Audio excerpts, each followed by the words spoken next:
sɔgɔlen no ana sanga ani wagati Mali kɔnɔ ani Mali kɔ kan an bɛ bɛɛ lajɛlen fo i ka wagati togoya la k'a fɔ ɲɛna tugun aw bisimila aw ka émission mandi kɛnɛ kan n'o ye an ka yɛlɛ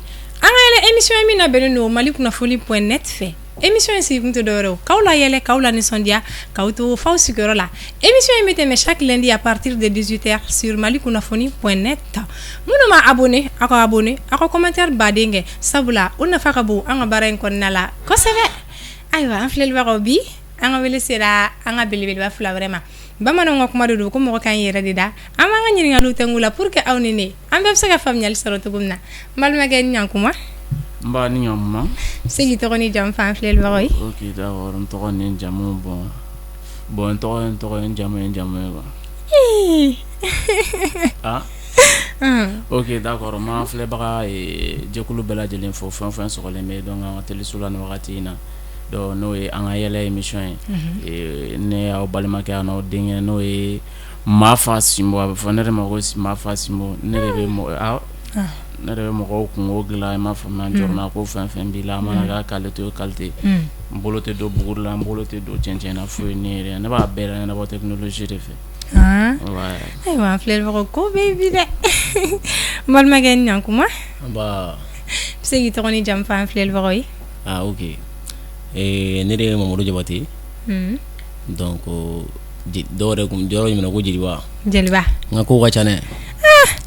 Simbo bɛ yan bi Jelibaw bɛ yan bi an filɛlibagaw ko bɛ bi koyi aw bisimila malikunnafoni.net plateau kan aw nana an ka wele jaabi a diyara n ye ayiwa n balimakɛ i bɔra k'i tɔgɔ fɔ an ɲɛna sisan nɔ Mafa i ko ko Simbo fɛnɛ o tɔgɔ in sɔrɔla cogo di bon Mafa Simbo bon tɔgɔ in sɔrɔla spectacle dɔ de senfɛ Bulonba la comme an tun bɛ formation na donc Bulonba la donc avec Aloui Farandiaye donc an bɛ formation na donc an ka spectacle fɔlɔ donc n'o kɛra Kilabani dɔw tun bɛ vidéo kɛ u b'a fɔ a ma ko Gow Kilaba tun b'a fɔ a ma ko Gow dan b'a ko la tan donc comme Gow bɛ fɔ a ma donc ko k'an ka essayer an ka tɔgɔ wɛrɛ ninnu bila donc a ka wuli ni a yɛrɛ ka tɔgɔ ye donc o baptême ne senfɛ donc ne ka Simboya ne ka i b'a fɔ denkulikɛyɔrɔ la diinɛmɔgɔw b'a la donc somɔgɔw b'a la chrétienw b'a la donc ne ka yɔrɔ de tun ye Simbo ye ne tun ye Simbo ye o denkuli kɛ ne kan donc Simboya in nana yen yɔrɔnin de la i ma ya faamuyali sɔrɔla la voilà ayiwa n balimakɛ est-ce que yɛrɛ ye comédien tɔgɔ fɔ non ne ma comédien tɔgɔ fɔ mais voilà ne fana ɲinana ne ɲininka n tɔgɔ de la donc i b'i comédien tɔgɔ fɔ ne yɛrɛ n'an filɛlibagaw ye i b'a walawala o tɔgɔ in sɔrɔla cogo min na problème foyi t'a la ne comédien tɔgɔ Jeli Basko bon a sɔrɔla cogoya min na wagati min na an tun bɛ sigi gɛrɛ ni fɛnw na ka caya bon n ye denmisɛnnin min ye molobala de min ka di n ye trop ayiwa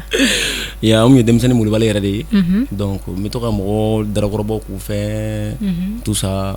bon an nana ko sigi sen kan ten kow nana wolo o kɔnɔna la donc an fana terikɛ dɔ bɛ yen ko Asimo u ko a ma ko Tom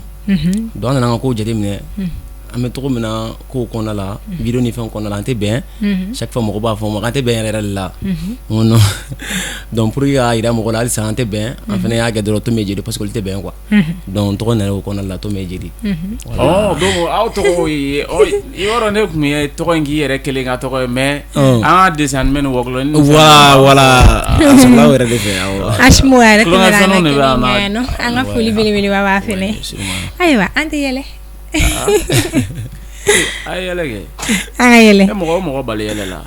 ou bien an ka cɛ cɛ la an yɛrɛ bɔra ka yɛlɛ sisan bon n y'a cɛ ale yɛrɛ ko k'an ka yɛlɛ ale yɛrɛ bɛ yɛlɛ la ka ban i y'an sɔrɔ yɛlɛ la o ma e fɛ i bɛ jumɛn wɛrɛ ko cɛ la ɲini ka yɛlɛ wɛrɛ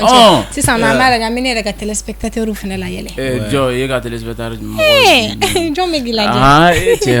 ayiwa an b'a daminɛ jɔn na an b'a daminɛ Basko la ou bien an b'a daminɛ Simbo la fɛn o fɛn an ka daminɛ Kinibolo a ka daminɛ jumɛn fɛ Simbo an b'i bolo bi ni diɲɛ dara bɔ ka kow daminɛ Kinibolo fɛ n'an m'a lajɛ ka dɔw daminɛ numan bolo fɛ cɛ o ma ɲi dɛ mais i b'a dɔn c'est-à-dire bon n natɔ la sisan bon kabako i b'a dɔn n nana ta zili la n m'a faamuya parce que n yɛrɛ tun bolo c'est-à-dire n bɛna na retard ni fɛn ninnu na quoi donc la ɲɛ b'a la embouteillage ka bon donc ça va pas sira ten n ye taxi de ta sisan dɔ in ka n ko n bɛ taa Bamakɔ kura n donna taxi kɔnɔ juste an bɔra tasumani ne ta dɔrɔn ɲɛfɛ kari la dɔrɔn a ye muso dɔ ta a ye muso n'a den ta denyɛrɛnin de b'a bolo den tɛ tɛmɛ kalo 2 yɛrɛ kan donna taxi kɔnɔ donc k'i sigi ne kɛrɛfɛ a y'i sigi dɔrɔn den bɛ kasi la quoi a y'i sigi dɔrɔn a ko ne ma ko n balimakɛ k'i tɛ ɲama i ka n ka saki minɛ tan n ka sin di n den ma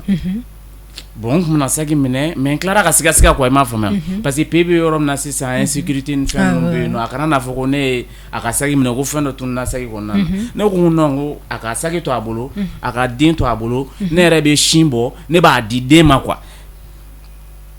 comme ko tigi ko ne kunkolo ka kɛ ko fara ne ba mun ne kɛra mais insécurité n yɛrɛ n bɛ k'a dabɔ n yɛrɛ de ka sécurité kama i ka n'a fɔ ko fɛn dɔ tununna mais sin tɛ se ka tunu i b'a to ne ka sin bɔ ne k'o di den ma mais kuma caman kun bɛ min ah mais non mais i b'a dɔn Bamakɔ muso dɔw bɛ yen nɔ c'est à dire problème de ka d'u ye quoi an b'a fɔ ma cɛmɛ an ka animatrice walayi i bɛ hakɛ to mais i b'i janto i yɛrɛ la quoi samiya ni fɛn min bɛ yen nɔ sa a k'a janto parce que i b'a dɔn c'est à dire san ninnu bɛ san tɛ wuli sisan ne ani fiɲɛ ni fɛn ninnu mana buru ni mɔgɔ ni tɔli bɛ minnu ka so la sa wala aw janto aw ka tɔli la dɛ ni ɲɛ dara fara ni dɔ taara ka sojɔ fara to i ka so kɔfɛ i ka so ye tɔli ye a ta i k'a da i ka tɔli sanfɛ ni ma da sanfɛ wala ni fiɲɛ nana a bɛ taa n'a ye walayi o dɔrɔn sanba mun dilan ka yɔrɔ la Simbo e bɛ fɛ ka mun de fɔ sisan nɔ mais est-ce que n'ale ne la jɔ ne bɛ fɛ ka mun fɔ non t'o dɔn mais e t'o dɔn ou bien a tɔ ka kuma i ma sanba laban min nana san e cɛ san ni fiɲɛ dɔ wulila an ka yɔrɔ la kabako a bɛɛ nana cɛ walayi c'est à dire ji bonyana quoi mais ani fiɲɛ fɛnɛ nana i b'a dɔn ko fiɲɛ tellement a ka bon a taara ni musoman 30 muso jalan 30 go jalan 30 dɔnna a taara n'o de an ka yɔrɔ la fɛn bɛɛ nana cɛ n'i ye c'est à dire n'i ye go ye sanfɛ o i minɛ ko ne ba ne bolo t'i sɔrɔ minɛ ko ne bolo t'i sɔrɔ Simbo i hakili mais i bɛna an ka plateau kɛ i bɛ tila k'an clasher fɛnɛ ne mi clasher n tɛ ani fiɲɛ mun taara n'ale ye sale o kɔrɔ ye c'est à dire i b'a dɔn u jalen don mais u fana bɛ ɲɔgɔn ye quoi ayiwa parce que an b'i bolo da la kisɛ ne muso dɔ de bɛ yen k'i muso de wa e mɔmuso de mɔmuso mais i fana mɔmuso ye muso ye tarde donc maintenant tellement que ne mɔmuso ye yɔrɔ dɔ bolo don a ka sɔn ni fɛn ninnu kabakuru a ye Bamakɔ bɛɛ minɛ n'u b'a fɔ ma ko Iba Montana bon chaque fois a datugu dayɛlɛ wallahi ni cɛnin yɛrɛ kɔni ye an joli ja a nege foyi t'a la a y'an ka denmisɛnninw kɛ dorogutala ye a y'u kɛ sisitalaw ye an yɛrɛ denmisɛnninw na ni ka ba ɲɔgɔn na wallahi Iba Montana ni ne y'a sɔrɔ dɔgɔnɔ ne b'a minɛ ne b'a ɲimini ne ko n t'i bila paix la i yo ni Iba Montana sɔrɔ n ka cɛ n'a siri maɲa don min na n ka ma nɔgɔn dɛ Iba Montana orang bela jawab sangat lagi cesi. Nah dia kan lagi. Ni sering mau tanya dia. Karagi. Do maintenant amour la donner la chou waso Bamakɔ courant tigɛ cayara wagati dɔ la. Do abo kuma la dɔrɔn courant ko baf. Courant tigɛra. Do waso ne ka dɔnkili dɔ bɛ ne ka téléphone ne kelen k'o sonner kɛ Iba Montana ka son dɔ de. Su mana ko ne ni n ka manu bɛ jigin bɔ la n kɔnɔ cɛ o sonner la dɔrɔn ne muso mɛ dɔrɔn paf. A ye juru dɔ fiɲɛ la. Donc maintenant orang bela courant sina kana ti. An ma ka muso ni ko ma dara mi so mo ko de wule ju mata mi asna gi kunu ma fana ndenge batali atara de wa do ale dongale même ga dong ale bolo o ya sala na le ndere no ni kuma jara no ni mo le ga lon kay na John ni do go san fi metala ni musaman bisabay kawre an ma be galon tigɛ galontigɛw bɛ ɲɔgɔn ye dɛ dɔw bɛ yen nɔ bibi in na n'u ye galon tigɛ wala u bɛ taa kaso la mais an filɛ nin an b'a fɔ sisan an bɛna galon an bɛ affiche ni fɛn ninnu bɔ k'a fɔ mɔgɔw ye a ye na an bɛna galon tigɛ u yɛrɛ b'a dɔn c'est à dire u bɛ na an tɛna tiɲɛ f'u ye mais u bɛ tila ka wari bɔ tuguni ka n'u sigi tuguni an bɛ tila ka galon tigɛ u ye an tila k'o wariw ta tuguni i m'a faamuya an bɛ tila ka t'o olu kɛ ka fɛnw fɛn e b'a kalama u yɛrɛ bɛ dɔ da wari la dɔ dira ale yɛrɛ ma a dɔ dira ale ma u jumɛn est-ce que ale tɔgɔ ye Uya a tɔgɔ e tɔgɔ ye Uya mais i b'a c'est à dire quoi teriya la a y'aw hakili to fɛn dɔw la i m'a faamu n dɔnbaga fila bɛ yen nɔ c'est à dire u fila kelen de ba banna donc tɔ kelen dɔ in taara a ba janaja kɛ yɔrɔ la bon mun ba banna donc i b'a dɔn suga kɛ yɔrɔ ni fɛn ninnu na u bɛ café ni fɛn ninnu dilan u bɛ su dilan u bɛ dumuni di mɔgɔw ma bon mun ba banna ale de bɛ ka dumuni ninnu servi a ye café di mɔgɔw ma a terikɛ in a ma foyi d'u ma mais terikɛ ma fɛn fɔ quoi turu sera sɔ ma o ye sɔ a bɛ ka sɔ tila fɛnɛ mɔgɔw la a ma foyi d'a terikɛ ma tellement que ko in digira a terikɛ la quoi a y'a a terikɛ wele ka da a ko n ka cɛ ko na yan jɔn nana a ko n ka cɛ a bila i kunkolo la i ba banna mais ne ba bɛ balo la ko mais i fɛnɛ k'a bila i kunkolo la ni n ba banna i bɛ ka fɛn o fɛn kɛ n na bi la i m'a bɛɛ sara n ko a sabali ya a sabali kɛ mais cogo di n ka cɛ i ba banna n nana i fɛ yen nɔ n ka cɛ an ka n'i ka douleur partager i tɛ dumuni di yan non mais a ka fɛnɛ k'a bila a kunkolo la k'ale ba bɛ ban dɛ n'a ba banna bilahi kafe a y'a jeni mun kɛ kafe ni fɛn a b'a bɛɛ sara a la ayiwa an bɛ tɛmɛ n'an ka ko ye Basco baara ka ca dɛ kun jumɛn de la e y'a choisir kɛ comédien de o ye tiɲɛ ni n ko baara ka ca et puis on est comédie fɛnɛ choisi parce que n'a fɔ an na kuma daminɛ na tiɲɛna ne min denmisɛnnin min ye quartier kɔnɔ la i malo ka dɔgɔ i y'a fɔ i malo ka dɔgɔ voilà n malo ka dɔgɔ puis bon malo n'a fɔra mɔgɔ malo ka dɔgɔ a fɛnɛ kaw ka ca quoi parce que mɔgɔ dɔ bɛ yen a bɛ mɔgɔ nin mɔgɔ dɔ bɛ yen a bɛ ban mɔgɔ ka ci ma mɔgɔ dɔ bɛ yen a tɛ mɔgɔ yɛrɛ bonya bon ne ka malo dɔgɔ min ye jumɛn o min ne ni n tɛgɛw de ɲɔgɔn cɛ n'an bɛ gɛrɛ na i bɛ taa sɔrɔ sisan ni dɔ ba kɔrɔfɔ ni dɔ ba y'a bɔgɔ n'a nana sigi ne bɛ tɔgɔ jumɛn kɛ pour que k'a tɔ ni dusu tiɲɛ a sigilen ne bɛ se k'a wele ko bon n'a wele dɔrɔn ka ɲɛni kɛ cogo dɔ la dɔrɔn i b'a sɔn bɛ ja quoi n'a sɔn jara bon a yɛrɛ ka gɛrɛ na mɔgɔ fila bɛɛ de gɛrɛ yɛrɛ bila ne sababuya la parce que o ne ko komi mɔgɔ la ko tɛ bɛn mɔgɔ ma quoi dɔw b'u to la e yɛrɛ filɛ nin quoi i y'i ka baara ja mɛnna i bɛ nin ko ninnu kɛ i bɛ nin ko ninnu kɛ est ce que i tɛ kɛ comédien siɲɛ kelen ya bi ne ye n sigi gɛrɛ dɔ fana la ka kuma ni fɛnw daminɛ non an ka taa danni don n bɛ kuma ka yɛlɛ mɔgɔw la yɛlɛ n ka geste ni ka fɛn ninnu ka di mɔgɔw ye ko n ka kɛ comédien n ko bon ko bɛɛ fana bɛ danga la quoi ya n ko n ka so ye n ko mais n ko tagalen fɛn ka bɛ ɲɛnabɔ tu vois faamuyali sɔrɔ la Mafa ko jumɛn la i fana y'a choisir kɛ comédien de ko jumɛn la ne y'a choisir ka kɛ comédien o kun kelen la ne y'a choisir ka kɛ comédien i b'a kun fɔ dɛ o kun kelen de y'a to ne i m'a faamu jɛnatigɛ fɛn bɛɛ ye kanu de ye i m'a faamu n'i ye fɛn o fɛn kanu donc i bɛ nɔ sɔrɔ o la n'i donna ko la donc k'a fɔ ko c'est à dire i ɲɛ b'a la bon nin de ka di ne yɛrɛ ni ye n'i donna o ko la i b'o ɲɛɲini k'o dɔn wa i b'i ka jɛnatigɛ ɲɛ sɔrɔ ni o fana ye bon i b'a dɔn ne yɛrɛ filɛ nin ye c'est à dire depuis ni Ala ka ne da i b'a dɔn bureau kɔnɔna yɛrɛ de bureau kɔnɔna bɛ ne kin wa i b'a dɔn hali ni ne taara bɔ mɔgɔ fɛ yen nɔ a ka bureau kɔnɔna ne tɛ se ka taa ta tellement que bureau kɔnɔna yɛrɛ de man di ne tun bɛ école la donc n bɛ taa école la o y'a sɔrɔ n bɛ centre la balontan na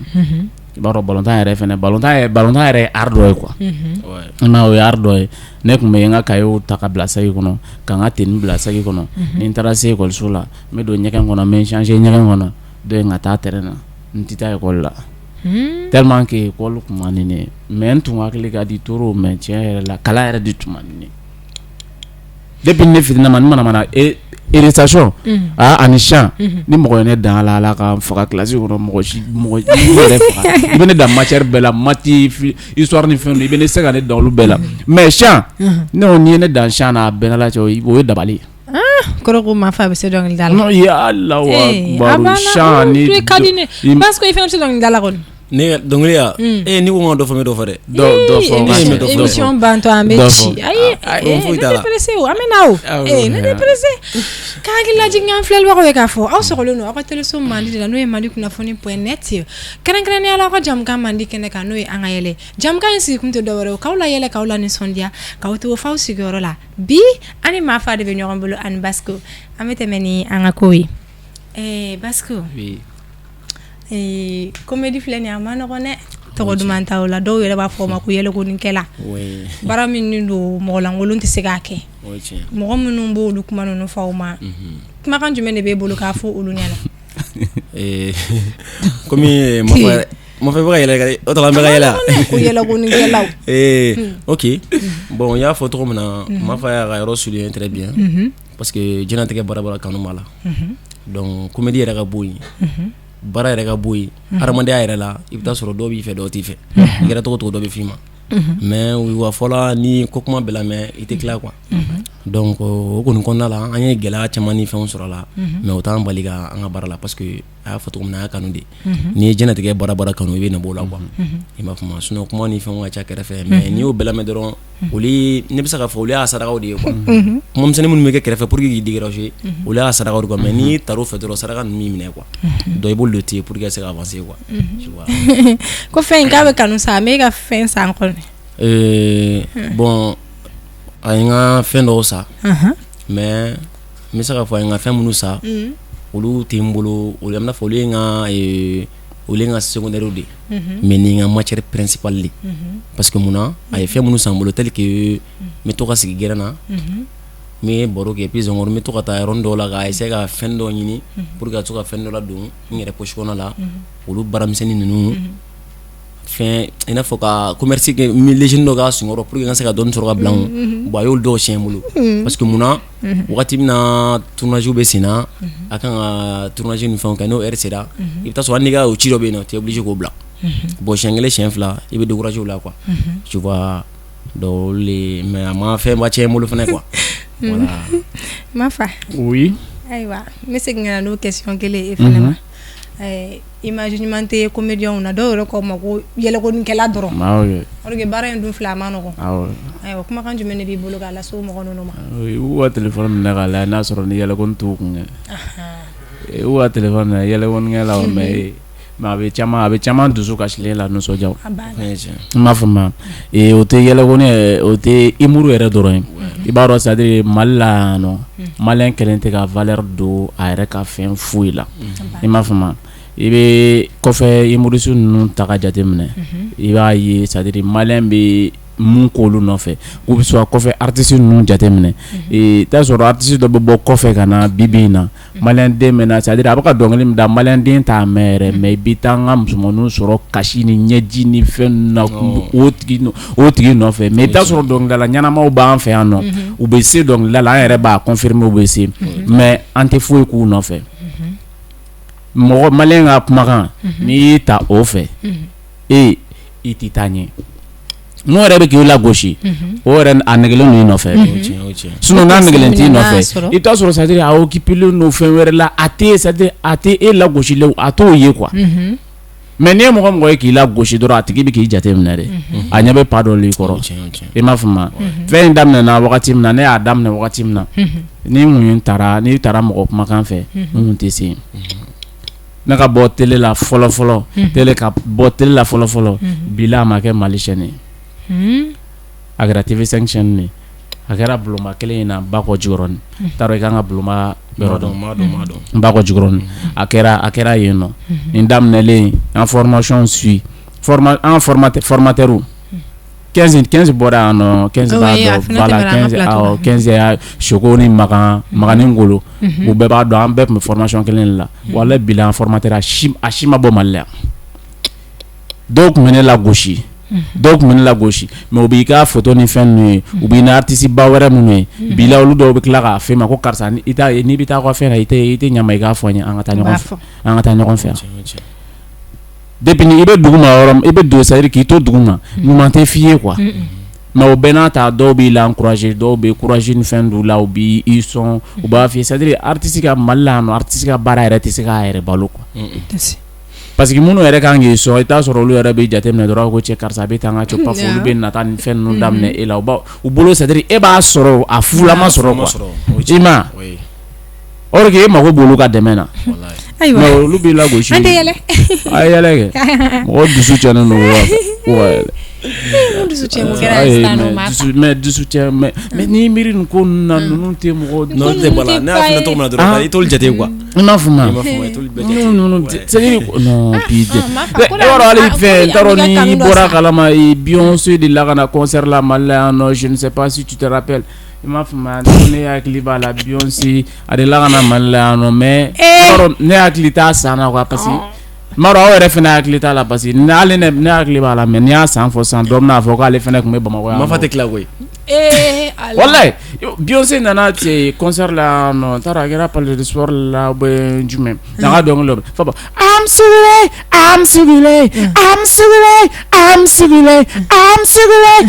sugulé la partie c'est-à-dire où le beat fait tiki i b'a dɔn Beyoncé ninnu filɛ nin ye u tɛ fini ɲɛnama don i m'a faamu i bɛ taa sɔrɔ jean culotte ni fɛn ninnu bɛɛ fɛn ninnu b'u la o wagati o yɔrɔnin partinin sera dɔrɔn biti bɛ k'a fɔ ko tiki Beyoncé i kɔ don jama ma a bɛ k'a lamaga yɔrɔ min na dɔrɔn ka cɛ jo dɔ sina k'i bolo bɔ jama la dɔrɔn k'a b'i bolo maga Beyoncé woro la baro olu fɛn ninnu man di américains ye o yɔrɔ na dɔrɔn Beyoncé sina k'i lamɛn a ko hey you arrête a y'a yɔrɔnin fɔ français la quoi i m'a faamu a ko tout le monde voit mes cuisses mais c'est Jésus seul qui les touche oui depuis n'a y'o fɔ dɔrɔn c'est-à-dire i b'a dɔn tɔ minnu fana tun bɛ yen nɔ ni intention tun b'u bolo kɔnɔ k'u bolo labɔ bɛɛ commencera k'i bolo lasegin dɔɔni bɛɛ nana dɔrɔn bɛɛ y'i bolo croiser k'i jɔ biti commencera tiki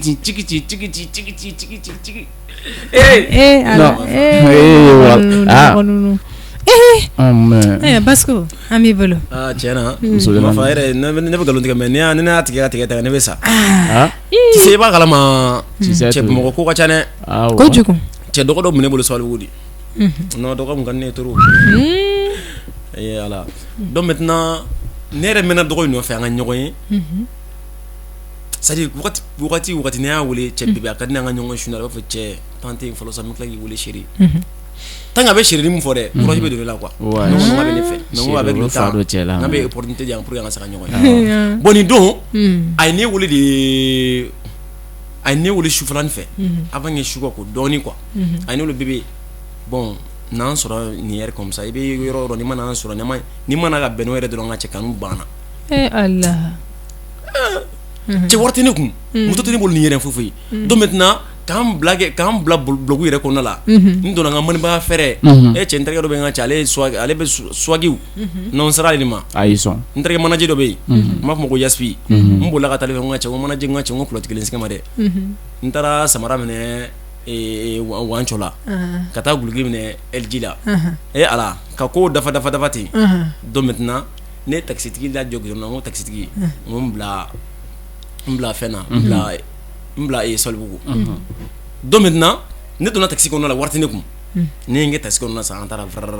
ne dɔgɔ wele n ka cɛ n ko cɛ i bɛ fa jumɛn fɛ bi a ko n ka na dɔrɔn Sabalibugu kaburudon yɛrɛ kɔfɛ dɔrɔn olu ka so bɛ yen nɔ donc pour que k'a yɛrɛ tɔ lasɔnni a ka se ka kɛ ne fɛ ne ye jumɛn kɛ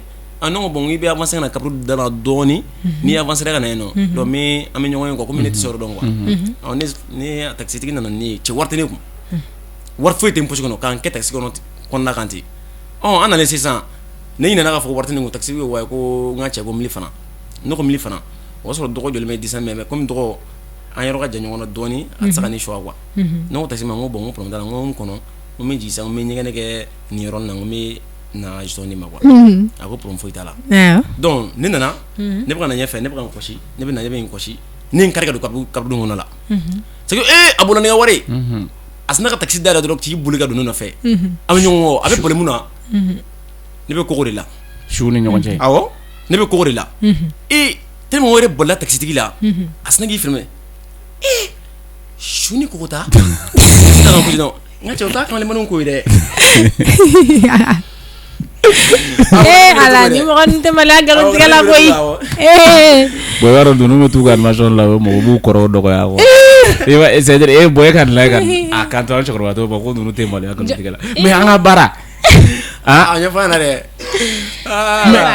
mais a kɛra ne yɛrɛ la o a kɛra ne yɛrɛ de la walayi yɔrɔ kɔni tɛ mɔgɔ halakili o kɛra ne yɛrɛ la i yɔrɔ bon i kɛlen Sabalibugu i bɛ taa Sabalibugu gɔni sɔrɔ sinikɛnɛ tɛ seli yan i bɛ t'u sɔrɔ sugu la sisan i bɛ taa sɔrɔ u mɔgɔ 2 u bɛ ɲɔgɔn fɛ wari wɛrɛ foyi t'u bolo u y'u passer aller retour en dɔrɔmɛ 20 jisuma tantan na u mɔgɔ 2 u bɛna ka na sugu bɛɛ yaala ka ten dɔrɔn ka segin fɔlɔ bɛ to ka ɲinɛ fɔlɔ tɔ ne ne fa ne ko nin ye joli ye ne y'i ka fɛn dafa dɔrɔn kɔfɛ ta bɛ sin ka fɔ ayi ne fa o ye o ka ca ma nin da ka u bɛ sugu bɛɛ ban ten u bɛ sugu bɛ minɛ fɛnw bɛ sugu la u b'a bɛɛ ɲininka kɛ k'a ban ten wulada fɛ u bɛ tila ka sotarama ta tuguni ka tila ka segin ka taa so ne b'a la ne tɛ bɔ Sabalibugu Jɔn walayi ne tɛ bɔ yen dɛ mais u bɛna aw sɔrɔ yan ne tɛ bɔ walayi Sabalibugu tulu bɛ ɲɛda la fɛn bɛ walayi ayiwa Simbo comédien tɔw cɛla bɛ cogo di alhamdulilahi rabbil alamin mais ni comédien tɔw ni ɲɔgɔn cɛ n bɛ se k'a fɔ relation baba ni ɲɔgɔn cɛ comédien yɛrɛ dɔrɔn tɛ dɔnkilidalaw b'o la ça va alhamdulilahi ni i mago bɛ mun na parce que an de bɛ duguma bi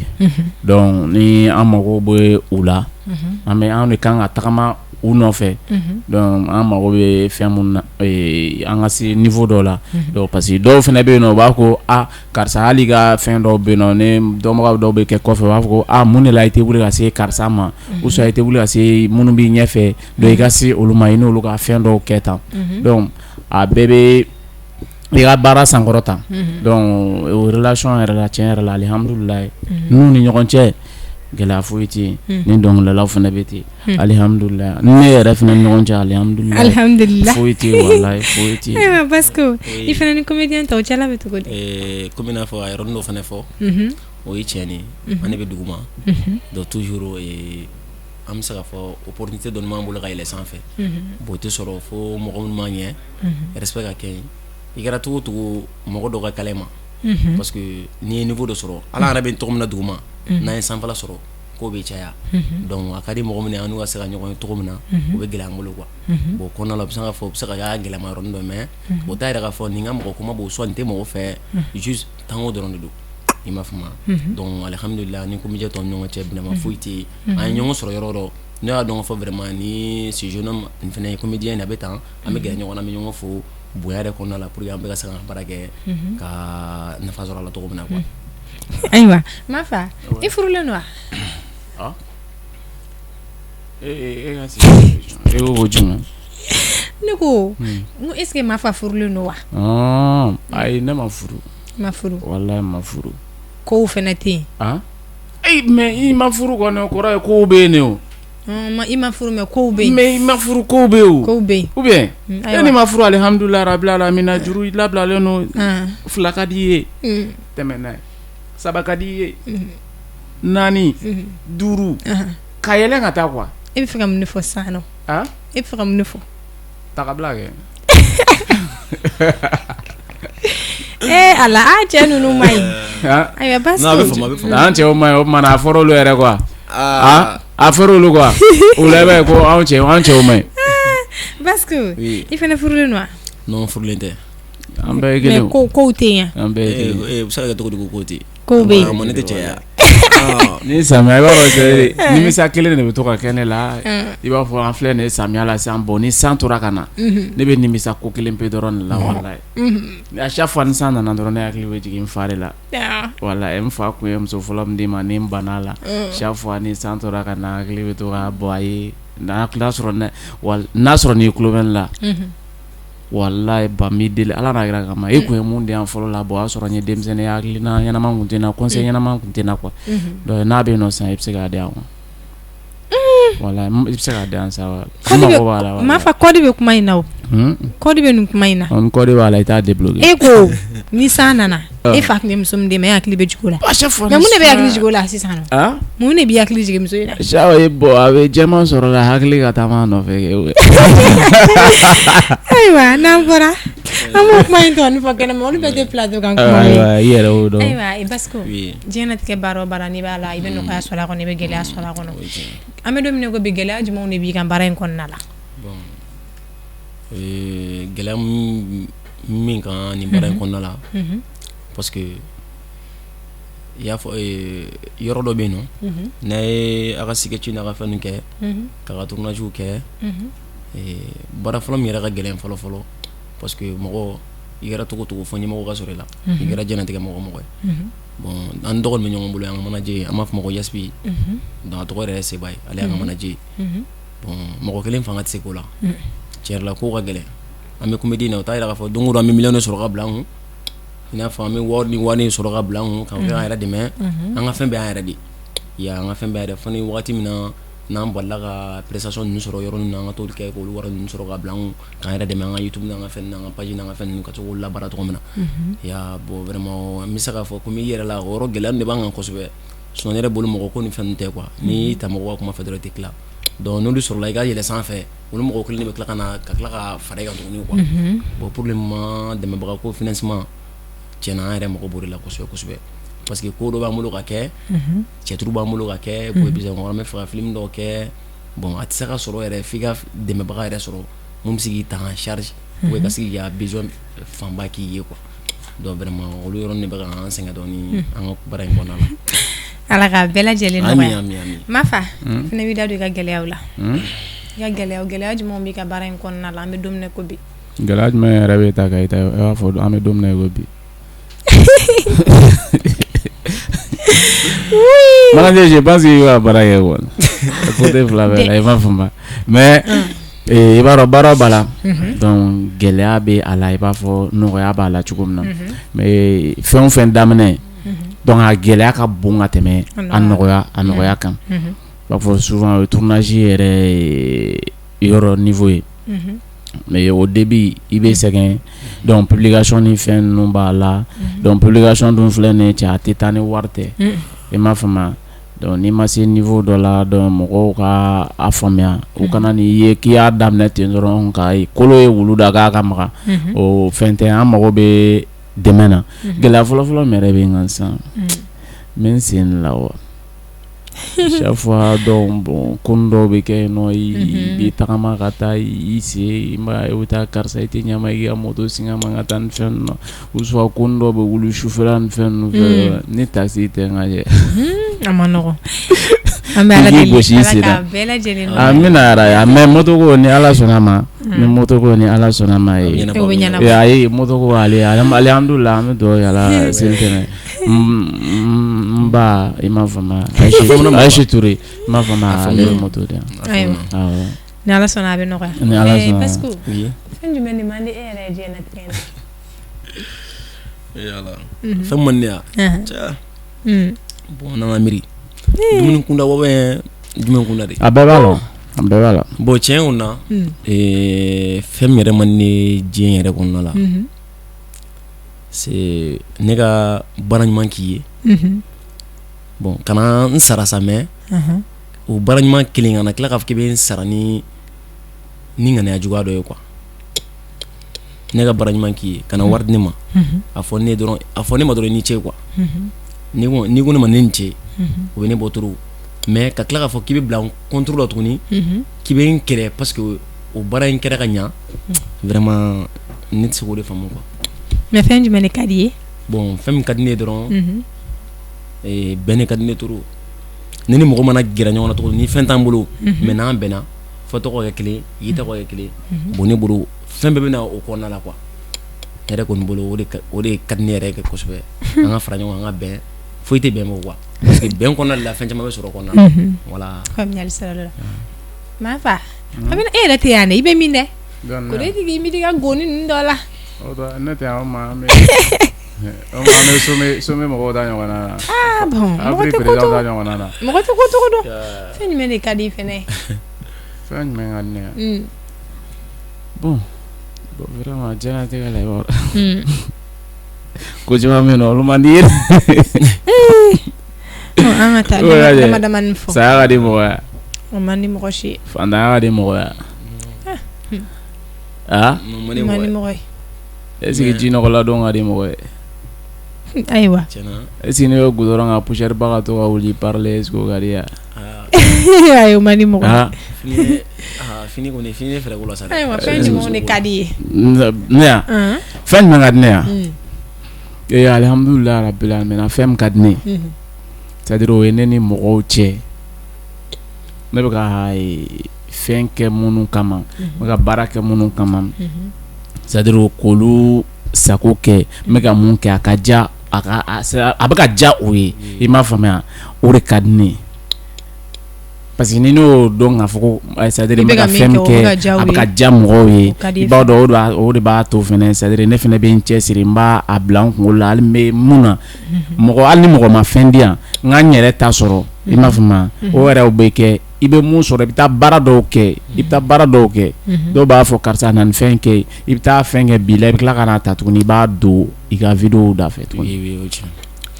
Ayiwa an ka waati koronna émission sera a kuncɛyɔrɔ la. A kɔni koronna. Parce que conseil jumɛn de b'e bolo minnu fana bɛ ka wele aw fana kɔfɛ ka don comédie la k'a di olu ma. Ok bon conseil min bolo ɲani ŋa so ma fɔlɔ tiɲɛna n kelen tɛ quoi n kelen tɛ ni mɔgɔ de bɛ ɲɔgɔn ni mɔgɔ de farala ɲɔgɔn kan dɔw ye groupe ye n'an b'a fɔ ma ko Jabugu comédie donc n kelen tɛ ka baara kɛ ni mɔgɔ de bɛ ka baara kɛ ɲɔgɔn ni mɔgɔ caman groupe de bɛ ka baara kɛ ɲɔgɔn fɛ plutôt donc maintenant ne kɔni bɛ se ka conseil min di mɔgɔ ma diɲɛlatigɛ ko gɛlɛya b'a kɔnɔ i n'a fɔ nɔgɔ b'a kɔnɔ la donc ni ɲɛsin baara ma o kɛ ni sɛbɛ ye o kɛ ni sɛbɛ ye kana fɔ k'i bɛ kulonkɛ ni fɛn dɔw kɔrɔ la mɔgɔ kuma kɔnɔ o la sa i bolo parce que u bɛ kuma dɔ fɔ jugu ka tɔgɔ tiɲɛ tɛ se ka mɔgɔ tiɲɛ wa ka fɔta tɛ se k'i ban donc ko ɲawaru tiɲɛbaga ye masa Rahamani donc n'i ye fɛn min kanu i b'i jija i ka ko o kanikɛla i kana kɛ i sen b'a la bi sini i sen t'a la to ala k'u da ye o de ka fisa donc ni ala ko k'a b'i sɔn o kɔnɔna la a b'i sɔn fo k'i wasa mais kana kɛ bi gɛlɛyara dɔrɔn n bɔra la dɔrɔn donc sini nɔgɔyara na n ka don a la o fɛn tɛ quoi donc ne bɛ se k'o kɔni kuma de fɔ mɔgɔ ɲɛna minnu bɛna wuli an kɔfɛ don n'a nataw la faamuyali sɔrɔ la m'a fa conseil jumɛn de fana b'i bolo minnu fana b'a wuli ka di olu ma ala dɔnkilida ne tɛ ɲinɛ koyi ok d'accord bon conseil min bɛ ne bolo c'est k'a di n dɔgɔninw ma ni artistes bɛɛ lajɛlen o ye fɛn jumɛn ye o ye artistes yɛrɛ dama ka kɛ ɲɔgɔn fɛ fɔlɔ n'an kɛra ɲɔgɔn fɛ an ka dɔnniyaw transmettre ɲɔgɔn ma artistes bɛ sɛgɛn caman kɔnɔna na i t'a sɔrɔ u tɛ ko o kɔnɔna na bi i m'a faamu an sigilen bɛ micro la an bɛ ka kuma caman fɔ an bɛ fɛn caman fɔ a ka nɔgɔn a bɛ tan mais i t'a sɔrɔ artistes yɛrɛ dama bɛ taa ɲɔgɔn sɔrɔ milieu dɔ kɔnɔna na i b'a ye c'est à dire u yɛrɛ dama u bɛ ɲɔgɔn janfa yen nɔ an ka ɲɔgɔn juguya ni fɛn ninnu an k'olu to yen n'i bɛ se ka mɔgɔ dɛmɛ ni fɛn o fɛn ye o tigi o dɛmɛ ni o ye hali n terikɛ dɔ bɛ Faransi fɛn Eric o don kunun a bɔra k'an wele a bɛ ka idée dɔ fɔ n ye a y'a kɛ vocal ye ka ci n ma n ko n ka téléphone tɛ ka sɔn ka vocal télécharger a ye n wele appel la a y'a fɔ n ye mais artiste tɛ o mais o ye dɛmɛ dɔ ye o i m'a faamu donc an dɔgɔnin minnu bɛ ka wuli k'a bila u kunkolo la k'a fɔ baara in filɛ nin a ma nɔgɔn gɛlɛya nasugu bɛɛ b'a kɔnɔna na i confronté len c'est à dire n'i ka famille yɛrɛ ko awɔ karisa kɛ alhamdulillah i bɛ lafiya i dusukun bɛ lafiya ka taa mais a bɛ se ka kɛ dɔw bɛ yen nɔ olu b'a fɔ k'u b'a kɛ famille a man di famille u k'a kɛ i m'a faamu donc n'i nana olu gɛlɛya ninnu bɛɛ b'a kɔnɔna na n'u donna a la mɔgɔ kana don ko foyi la n'i m'a ɲɛɲini kana don ko foyi la c'est à dire ni i ma a wuli k'a ɲɛɲini k'a dɔn k'i sigi ten dɔrɔn paf k'a fɔ ko i de bɛ na ka di ne ye dɔrɔn k'a fɔ ko n bɛ fɛ ka kɛ humoriste ye o tɛ an ka n'a fɔ ko yɛlɛko o ye lagosi de ye i m'a faamu k'a fɔ k'i bɛ fɛ ka kɛ humoriste ye o t'a to mɔgɔ bɛ k'a ye n'i donna fɛn o fɛn na a ɲɛɲini i k'a dɔn recherches k'a kan i m'a faamu donc ladilikan bɛ n bolo k'a f'u ɲɛna n'u donna a la a ka di minnu ye m'a fɔ tile filanikɛlaw ma dɛ minnu bɛna dɔrɔn ka sunkuru tigɛ ka segin olu ko tɛ i m'a faamu ni mɔgɔ donna la k'a ka di i ye n'i donna i cɛsiri a ɲɛɲini i k'a dɔn i bɛ c'est à dire i mago bɛ mɔgɔ o mɔgɔ la k'a fɔ nin bɛ se ka dɔnniya dɔ las'i ma ka n'a yɛrɛ bonya to yen wuli i ka ɲɛsin o tigi ma n'a b'i ɲɛ wuli i ka taga i mago bɛ mun na a k'a di i ma donc ne ka conseil ye donc k'a di ani kuma ka gɛlɛn quoi kuma ka gɛlɛn sisan nɔ an bɛna min kɛ an bɛ yɛlɛ donc après ça o bɛ ci an bɛ sɔrɔ ka bye di ne ka téléspectateur ale ko an bɛ yɛlɛ de an bɛ yɛlɛ fɔlɔ donc o kɔfɛ aw bɛ ci i b'a fɔ sa ne an b'a fɔ ten aw bɛ ci biti kan an bɛ yɛlɛ an bɛ yɛlɛ fɔlɔ anw yɛrɛ de ka yɛlɛ quoi aw bɛ bon n'o de ka d'a aw bɛ yɛlɛ aw bɛ tila ka n ka téléspectateur la yɛrɛ dɔrɔn a ka nɔgɔn an b'a daminɛ jɔn na m'a fa wa ou bien basi an bɛna ka daminɛ ne la dɛ an ka daminɛ basi ko la se sinon tɛmɛnen daminɛ o dolu daminɛ ne la dɛ ayo daminɛ ne la tu sais don dɔ n bɛ ka na n bɛ gitɔrɔn kan n bɛ n ka gili kɔnɔna la i bɛ gili dɔn i tɛ gili dɔn so bɛ gito kɔnɔ kumaw ye a caman bɛɛ de dɔn dɛ gito kɔnɔ kan ni fɛn caman bɛɛ de dɔn a b'a dɔn bon n bɛ gitɔrɔn kan n bɛ ka na n bɛ n ka jarata pɛlɛpɛlɛnin kan awɔ parce que ko in kelen don jarata sɔrɔla o kabadon kɔfɛ jarata kura sɔrɔla donc men ka jigata pele ngana jigata yɛrɛ sana bi me a kangana min ka tan kɔnɔna la n ka cɛngo no mun ta jigata yira n fani bala san ka cɛngo jigata sɔrɔ bi ni den dɔ garilen sɔrɔ gidɔrɔn kɛrɛfɛla la ne y'a yanti ne ko cɛngo ni ko nin ma ban dɛ cɛna jigata in fana ye kura sa mais est ce que nin fana ka ɲi ka tɛmɛ jigata in kan donc maintenant ne avancera dɔɔni ka se ka maleni kɛ n ko nana jɔ n'a sɔrɔ n'a bɛna autostop kɔɲana tan dɛ na dɔɔni cɛ a tɛ ka kuma ne yɛrɛ in kɛra ne ko cɛ n fana y'a dan dɛ n ko n bɛ ka ralentir cogo i tɛ ka kuma fɛ n'i tɛ kuma fɛ ne yɛrɛ bɛ kuma fɛ i bɛ ka taa min ja denni yɛrɛ dalama wɔrɔ ne ma kɔnɔ mais yɔrɔ i bɛ muso kun ka lɛn dɔn bon depuis nin yɔrɔ la i b'a dɔn k'a fɔ vraiment ni muso diya ye ko ka d'a ye cogo min n'a ma lɛn ka ye voilà donc cɛ ko ne fa diyara ne ye koyi non ne bɛ fɛ ka taa Kalabankura de ne ko ne ko problème tɛ n ko yɛlɛ an ka taa donc an bɛ ka na cɛ y'a sɔrɔ o fana pa ka taa o bɛ jusumasɔngɔ ɲini la an bɛ ɲɔgɔn fɛ an bɛ ka na cɛ ne bɛ ka n ka jagata ni fɛn ka to ka n bolo ni bila n kɛrɛ ni fɛn na ka to ka n ko cɛngo dɔgɔ n yɛrɛ fana y'a da yɛlɛ mais n ko cɛ n yɛrɛ n ka sansu ma ɲinɛ n cɛ b'a kɔnɔ dɛ e y'o fɔ wa ok donc maintenant an bɛ ka taga avant an bɛ se Kalabankura an nana se jɔyɔrɔ niveau ouais bon jate do donc an nana an bɛ ka taa an tɔgɔ ko ne ma sisan ko ouais ko s'il te plaît qu'est-ce que ne bɛ se ka 1000 francs sɔrɔ i bolo ka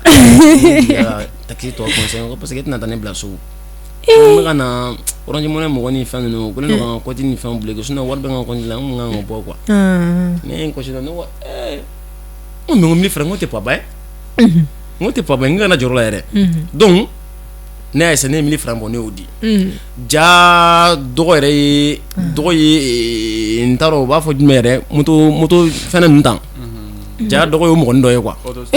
ayi a bɛ fɔ ne ka moto a bɛ fɔ ne ka jagata kuranin bɔsina de popomani musomanin donc maintenant an bɛ ka taa a ko an ka sira fara an ye sira fara k'an ka taa nin fɛ an taara nin fɛ an y'an kunda Jurɔni Mangourtou kɔnɔna kan wala ko ne ma ko bon k'i bɛ avancer dɔɔni i bɛ n jigin ɲɛfɛla la ne yɔrɔnin bila ne sinna ka moto fɛrɛ ne ko ne ba n k'a gɛlɛyara ko mun de kɛra ko ne ka tin wulila koyi n ko wala ne ka tin wulila ko jumɛn ko cɛ fana ni tin ne ko ne ba ne ka tin wulila dɛ n ko n b'i jigin yan nɔ n bɛ taa jɔyɔrɔso la n bɛ taa o ko n bɛ t'o ko ɲɛ ne dun jiginna dɛ Basco ne ko an tɛ ɲɔgɔn bonya wa an kana nin jiya ne yɛrɛ dabali ma ban i bɛ to na n'u t'a fɔ k'i ye mɔgɔ ninnu dɔ yan mɔgɔ jumɛn i t'a la a t'a la k'a ka tin wulila Allahu Akbar n'i bɔra to ka casque don ka yala dɛ ni bɔra ni bi ayiwa i b'a ko la sɔn e yɛrɛ ka ko i y'o ye i bɛ mɔgɔw bolo mɔgɔw t'e bolo kuma ne tɛ dɛ e y'o ye kɔni bɛ mɔgɔw bolo n kɔgɔdu yɛrɛ a bɛ ne kɔgɔdu yɛrɛ koyi n kɔgɔdu yɛrɛ ni kɔgɔdu a ko b'i bolo i ka tin b'i bolo a f'i ka tin b'i bolo yen nɔ mais yɔrɔ tubabu c'est à dire i b'a dɔn tubabu fɛ yen nɔ ni famana ka san i bɛ san 2 kɛ donc i ni mɔgɔ dɔw ma ɲɔgɔn ye i m'a faamu n'i taara tubabu c'est à dire ni tubabu famana ka ɲɔgɔn ye quoi n'u nana ɲɔgɔn ye don min na c'est à dire c'est émotionnel i bɛ ɲɔgɔn ye dɔrɔn i bɛ se oh là là Caroline oh Caroline ça faisait tellement longtemps oh Caroline viens de mes bras oh là Caroline ça faisait longtemps hein Caroline oh toi bouffi oui c'est-à-dire il va y a bon ɲɔgɔn minɛ dɔrɔn commencer ka ni tubabu y'a kɛ taa dɔrɔn a bɛ ka ɲɛji de ɲini o bɛ kasi c'est-à-dire c'est émotionnel i m'a faamuya mais o ye tubabu fɛ yen n'i nana Afrique surtout Mali la maliyɛn famana ka ɲɔgɔn ye i n'a siɲɛ fɔlɔ ka ɲɔgɔn ye sisan Kiyatu Kiyatu mun bɔnɛ bi n'i kan Kiyatu e k'i fasa cogo la Kiyatu mun kun b'i la aw t'a dɔn walayi ko Bakɔrɔni Bonbonsi de b'a Bakɔrɔni nege de b'a Bonbonsi bala an kɔni na et salon mangoro wagati fɛ jojo de filɛ ne ka taa mangoro c'est-à-dire mangoro sun minnu bɛ kaso bonba kɔfɛla la mangoro a ɲɛ bɛ mangoro bilennen ba la mangoro sun sanfɛ a filɛ ne ka yɛlɛ mangoro la k'a bɛ taa o kari turu la mangoro in bɛ ligiligi na a yɛlɛla mangoro bolo min kan c'est-à-dire k'a bɛ mangoro kari mangoro bo in a dalen bɛ kaso bon de kunna quoi n'i m'a faamuya a y'a bolo sama ta k'a bɛ mangoro kari dɔrɔn i b'a dɔn mangoro bolo karila ka bin n'a ye kaso bon kɔnɔ o bɛnna ni mɔgɔw ka visite ni fɛn ninnu kɛ wagati ye n ka cɛ mɔgɔw bɛ ka taa kasodenw labɔbɔlen ni fɛn ninnu jo binna dɔrɔn n ka cɛ kasodenw nana ɲɔgɔn korikori a da la a birilen bɛ yen nɔ n ka cɛ o bɛnna n'a dɔrɔn ko visite banna ko mɔgɔw ka don ko mɔgɔw ka don cɛ bɛ fɛ ka bɔ kɛnɛma sa garidi ko mana ko mun kɛra ko fa de b'e la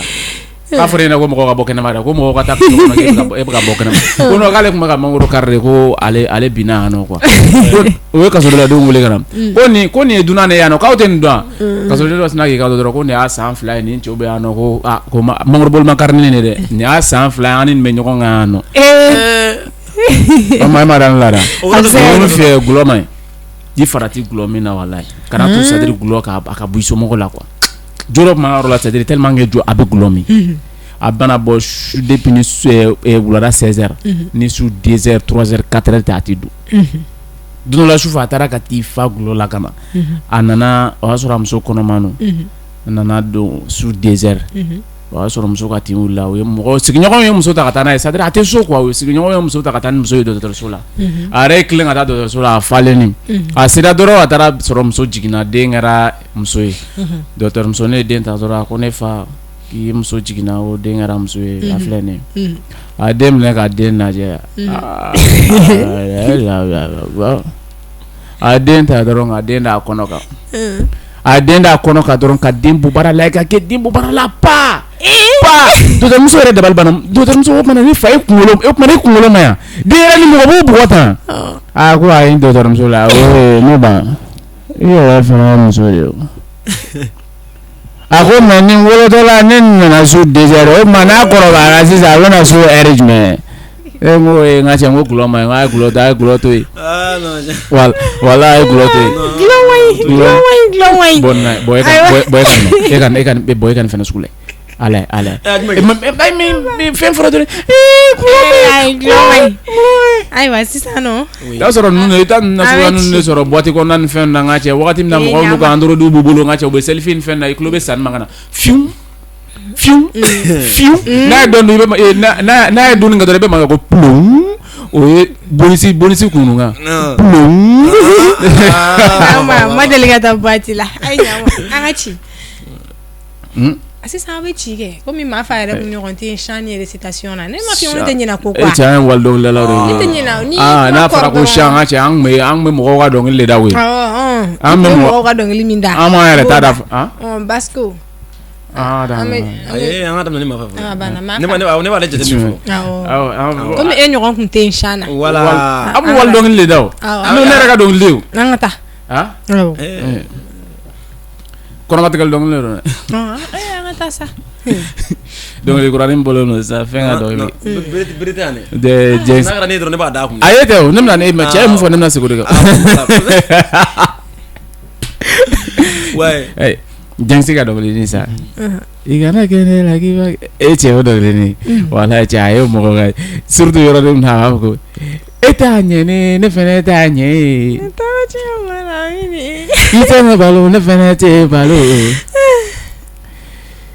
donc ne yɛrɛ daminɛ ala kama se harabi i kana kɛ ne la k'i b'a k'i yɛrɛ la ka kumakolon fɔ ne ma k'i b'o k'i yɛrɛ la